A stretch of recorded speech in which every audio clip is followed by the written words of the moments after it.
I would like to call on Dr. Zoe if it's okay with her husband to come on and let's talk. Yes. Let's put our hands together for her. And also her husband.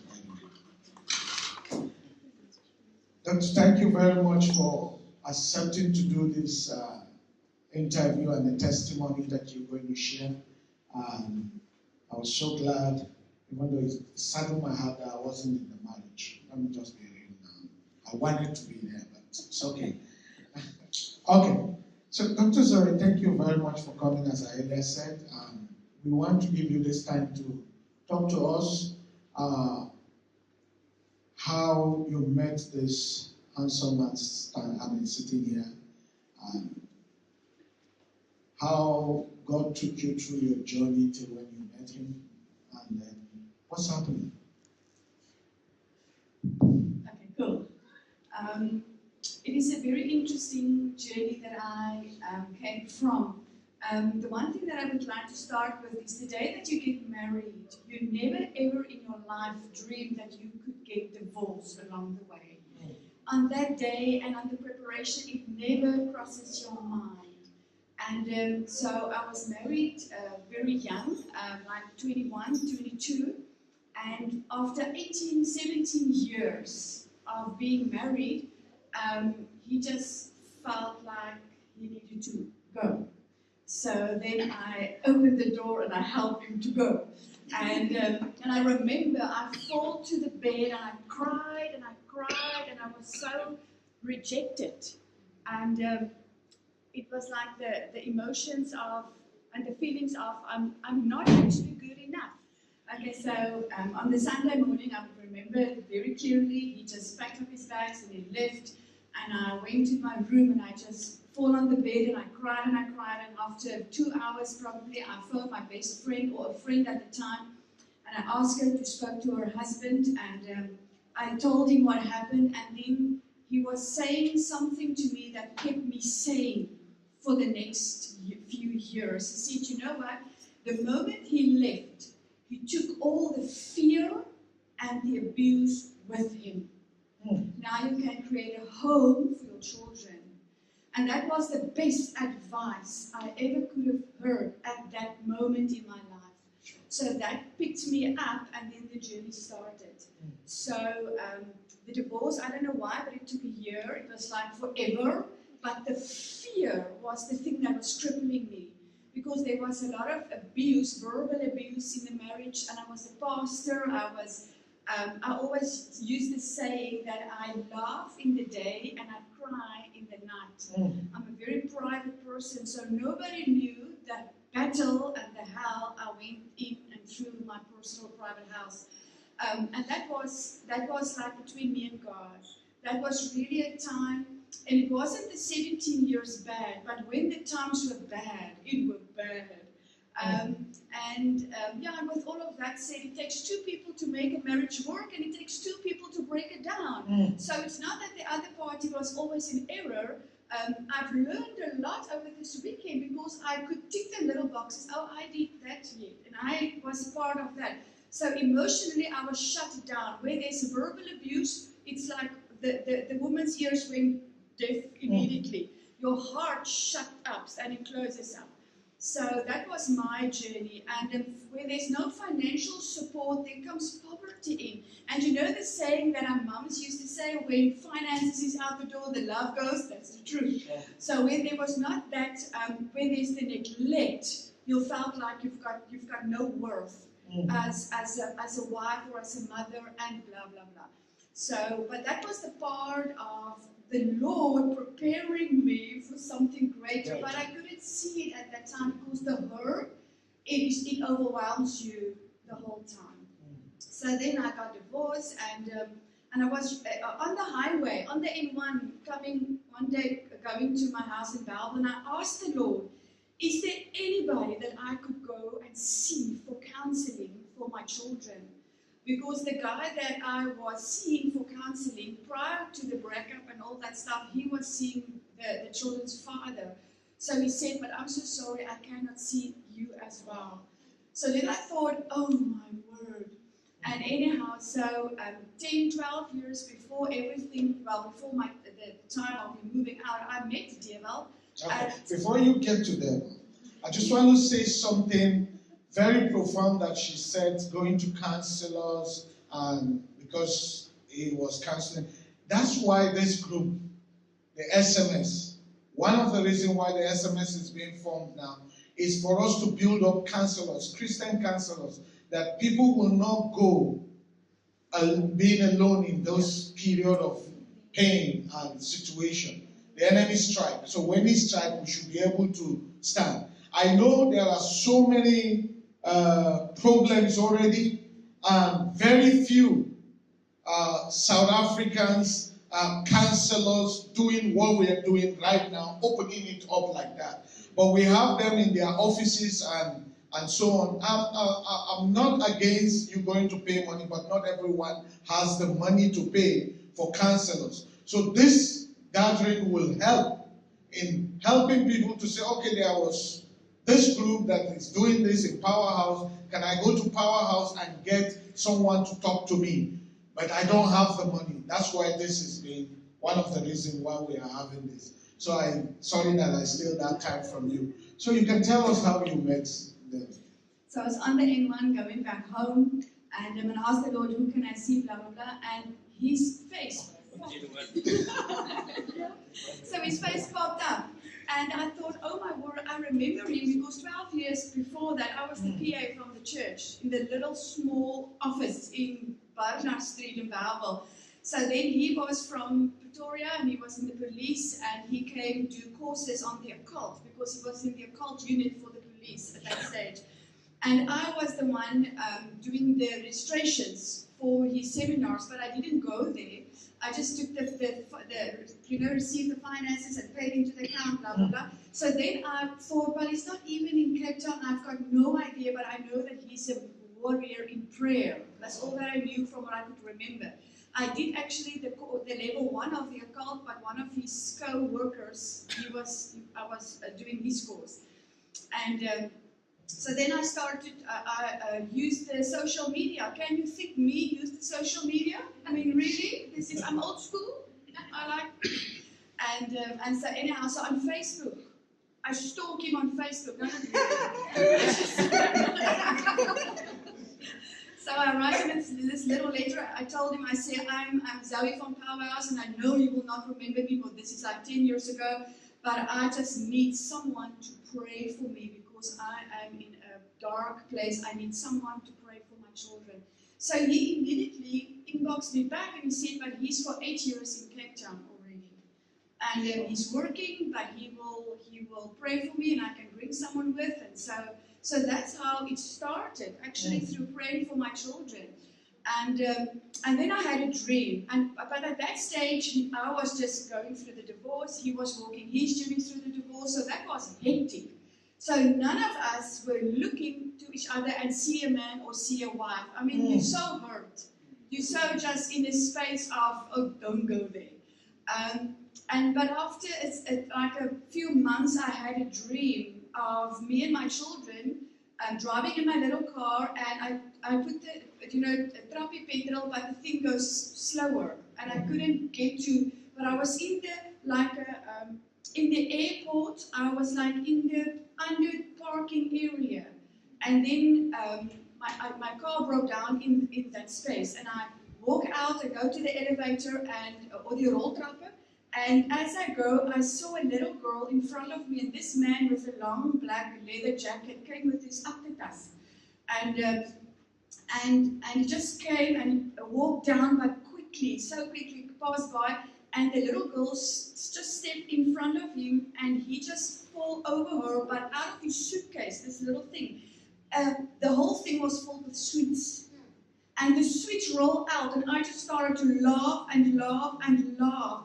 And I couldn't see his face. And then I was just picking up this whole sweets and was making a joke of because he looked like this businessman with a suitcase of sweets. So that was the dream. At that stage, he was working at the airport. And he was doing the security on the whole airport thingy. And actually, when he was having a level 1 course again, he actually, the night he walked in, he was having that leather jacket on. And I thought, oh my word, no, Lord, no, don't go there, don't go there. And I think his first gift to me was a packet of sweets. Tell me God is not existing. God is alive. He knows you. Yeah. Please. I love sweets. So anyhow, so we, but you know, it's difficult. I've got 2 kids, he's got 2 kids. When you have been betrayed, and the lady who spoke just before me, I could really felt her heart. Because it's that inner battle that you go through, and now there's someone on the horizon, and you love the attention. So, and for the first time, from the very beginning, he prayed for me. I never had that. I mean, even today, 6 o'clock in the morning, I'm having my first cup of coffee. I don't necessarily drink it, because who's awake 6 o'clock? But he's there. But he's praying for me every morning, really, every morning, sure. 6 o'clock, he's praying for me. Can we just put our hands on? So when he was praying for me the whole time, my womanhood has been restored. And for the first time in my whole life, I mean, I was 39 when I got divorced, and I felt like I never thought I will walk that journey, because my mom and my father, you know, the old school people, they had a difficult marriage, but they stick through ups and downs, and divorce wasn't the option. So when that was your journey, I mean, you just literally die. Emotionally, spiritually, it is have an impact on you. So how long did you take from the time you got divorced to the time you met him? Oh, that was like in a year's time that we actually started with the counseling with the children, so that was part of it. But me really and giving my heart to him, it was like in 2-3 years. And in that time, he was the one praying and counseling me. I mean, can you really think about that? It's like the Lord has a plan even in the madness of it all. So that was an amazing journey, and he became firstly my best friend. I shared with him things that even my mom, I mean really, or my best friend didn't know about my hurt. And that was one mistake that I did. I did not share my heart. I didn't feel comfortable or even safe. But for the first time, I felt that safety net around me. So he became my best friend. And when there were times I couldn't speak, he said, write me a little letter. So he's the first man or the first person on the earth that knows everything about Zoe. And that's scary for me to really open up my heart. So, and then the journey starts. And then, I mean, it's now like, I've got 2 beautiful children, he's got 2 beautiful children. So listen carefully, we've got 2 daughters and 2 sons. It's like 20, 20, 19 and 18. Wow. So now suddenly I need to embrace his children and he needs to embrace my children. And my children are fearful. They have this fear of a man in the house. So then through a lot of healing, I mean really, it's like years of turmoil that God came and brought healing and restoration. Thank you, Lord. For them, yes. Yes. And so, but for me, coming out of that lot of hurt over the years, I struggled, and I'm honest about it, I struggled with trust. So when you've been betrayed and been rejected, what happens to your heart? Your heart receives that little thing called suspicion. And then shame, he's on the receiving side of my suspicion 24/7. So we're all being Christians, we're being in love with the Lord, but I'm flesh. Yeah. I'm real, I've been hurt, I'm a woman, he's a man, and he's beautiful, and he's strong, and the thing that draws me to him is his quietness. And sometimes that thing is irritating me. But you see, in the marriage, we're married now for 2 years, and I think I'm going to be on honeymoon for the next 40 years. Amen. Because he's completing me for the first time. Can I say something very blunt? Yes. I've learned on 24. on 42, for the first time in my life, how really to enjoy intimacy. Wow. I never opened up my heart. I never opened up even my physical body. And for the first time, I could let go and give myself. And that in itself was like, thank you, Can we Lord. just give praise to God? That is why I'm so happy we've started this, Dr. Zoe. That we could be able to open up those wounds, open up those things, those that has kept people bondage for long.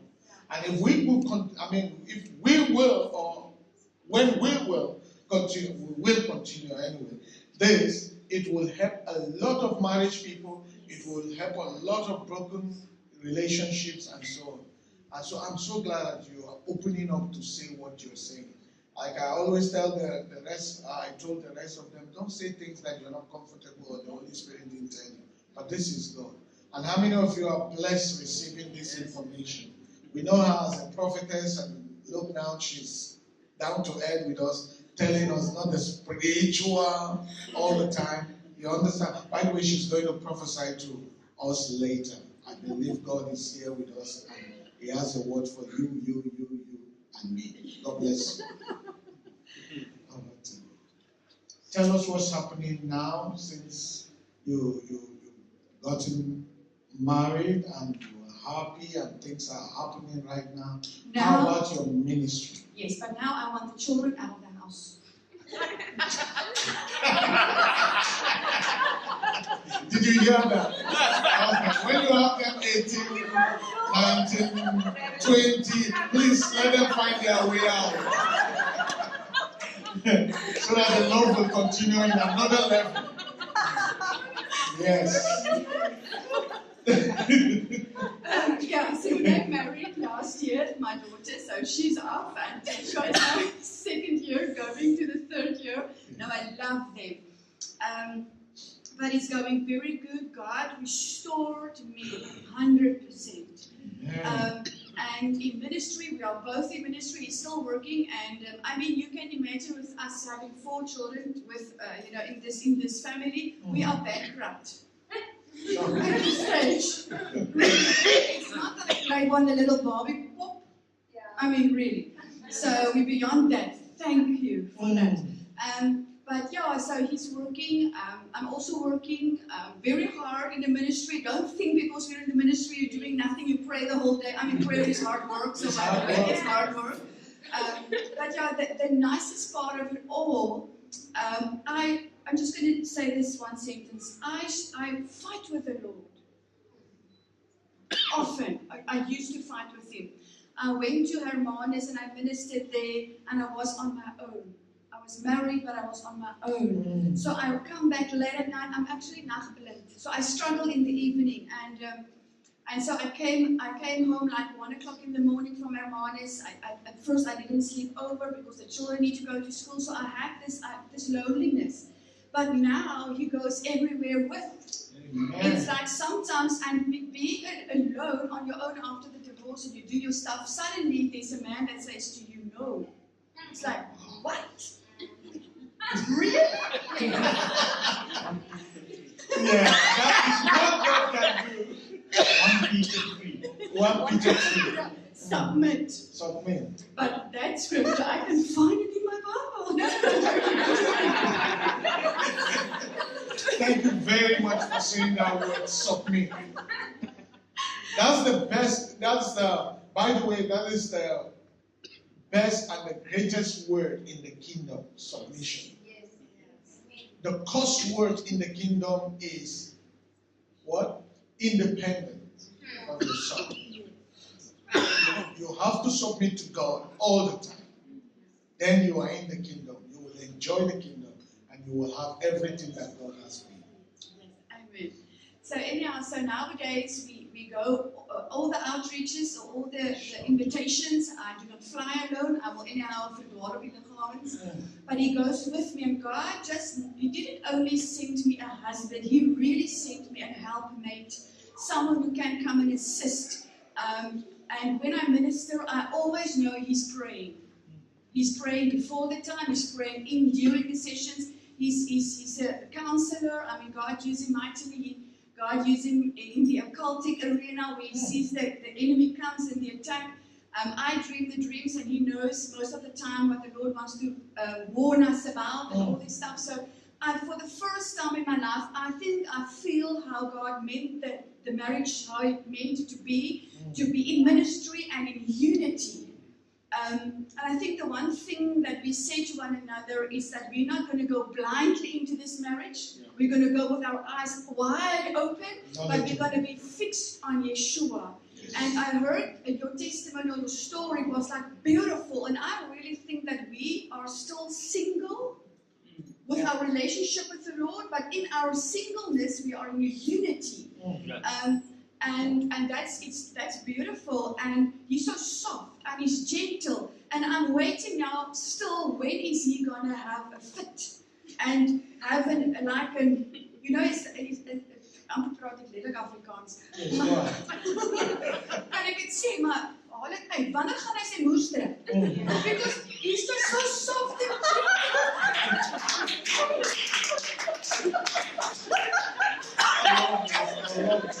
I love you enjoying yourself. Let's give praise to God. I like this. That's good. The problem is, if I strip, somebody needs to search for it.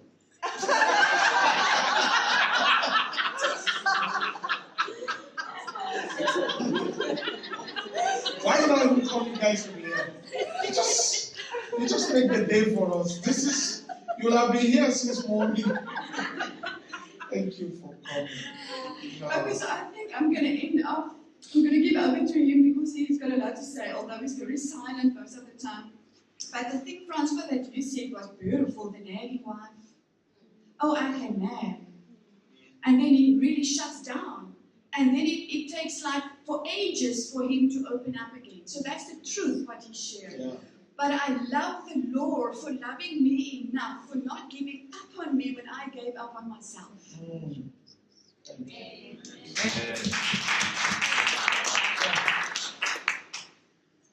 I'm just going to add a little bit. One of the things I've learned is wisdom is sometimes to just keep quiet.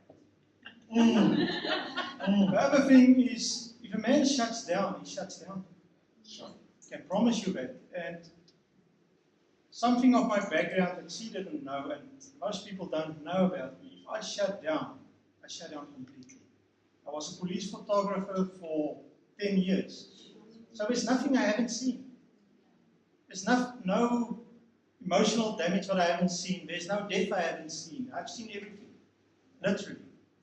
So if I want to shut down, I shut down. And she realized it very quickly. And one thing that I realized is that's why God gave me only 2,000 words a day. I only use 500, the rest I donate to her. 10,000. The one thing I can tell you, all of us make mistakes and all of us walk the walk. But the one thing I have learned is in a marriage, do not talk about the marriage, talk to each other. You will never hear me discussing my ex-wife.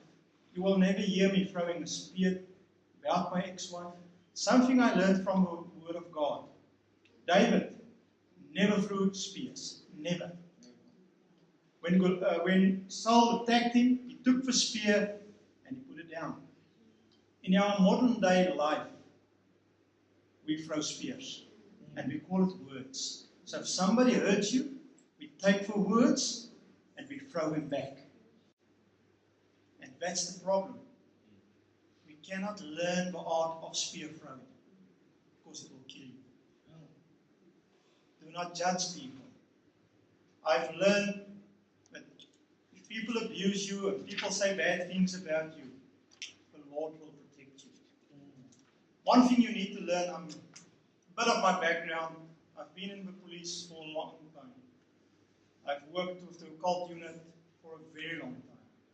Some Gomas, Malois, some Satanists, name it, I know all of it. And it's not that I know more than other people. It's because the Lord chose me to do that work. I asked the Lord to take it away. When He he sent twice as much people. Sure. Then I asked him again to take it away. Then he sends double that amount again. Then I decided not to pray about it again. Because it's a dangerous prayer. Because you cannot change who you are. You cannot change your calling. You cannot change your destiny. What God has called you for, He's called you for. Yes. Whether you're going to do it in His kingdom or the enemy's kingdom. Sure. But you're going to do it. Anyway. And that's what people need to realize. When God chose you, He knew everything about you. Do me a favor quickly. Look at your hands. What do you see? If you look closer, not sweat. You see lines. It's called fingerprints. Okay, this you also don't know about me. I'm also a fingerprint expert. No two persons have the same fingerprints. No two persons, not even twins. No two persons have the same palm prints, footprints, ear size, DNA structure, lip prints. Now be careful who you are kissing, the police can get you. But that's how unique God made you. God made you so unique. And I always tell the youth, God made you original. Please do not die a copy. Amen. Good word. We need to understand who you are in God. You started off with it to say, know your identity. If you don't know who you are, how can you tell people who God is? Because God says He's in you.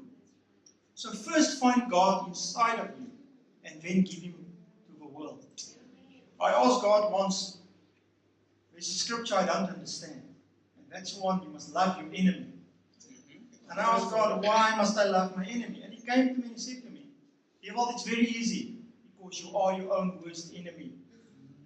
So you need to start here. You need to start to love yourself. A lot of people think the devil is out there to destroy you. Yes, he is out there to destroy you. But one thing, the devil only has power over you that you gave to him. You gave it away. He didn't come and steal it, you gave it away. God gave you all the authority in the kingdom of God. Do you believe it? Yeah. Pastor Jonathan, do you believe it? I do. Alright, I'm going to take you after this meeting to a place. There's a nice place. It's got a big gate in front. With a sign on there that says, dangerous dog, do not enter. Okay. Will you go in? Definitely, wisdom tells me there are dogs in there. So Okay, but God gave you dominion too. no, He didn't tell me to go there. You took me there. God gave you dominion to rule and reign. Yes. If we take up our authority, and I'm also guilty because we don't take up our authority. If you take up your authority, you're supposed to walk in. Yeah. If God tells me to go in there, I know I have the authority of God to do that because He has given it to me. So that's what I'm telling people always. It's all about authority. Now you see, now my words is back. Now she wants her words back. Okay, I will stop preaching. I love you very much. Why? Because you make me full. Ja, maar die kost dat ik man. Maar ja. What cost? Do you notice what's going on here? She's trying to pull the word out of him. She's trying to pull it out. It's not going to work because remember I wasn't the victim. I'm the one pulling out the words. Okay, this is a nice time we have. Doctor, thank you very much for coming.